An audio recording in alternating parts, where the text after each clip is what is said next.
गरम पानीमा चाहिँ यो विभिन्न किसिमका यो जडीबुटीहरू मिक्स गरेर टाउको दुखेको अनि रुगाखोकी लागेको निको हुन्छ भन्ने बुढापाकाको भनाइ छ। त्यही अनुसार मैले पनि आज यो के जडीबुटीहरू मिक्स गरेर पानीमा बोइल गरेर यो बनाउन गइरहेको छु। ध्यान दिएर हेर्नु होला। सुरुमा चाहिँ यो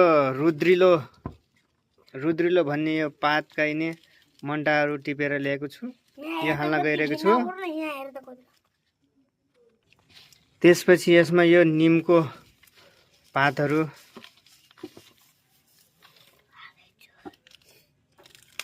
अनि यसमा यो अमिलाको पातहरू,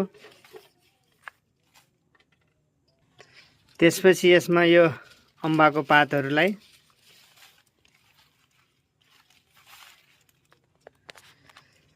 त्यसपछि यो असुराको पातहरू अनि यो तुलसीका पातहरू।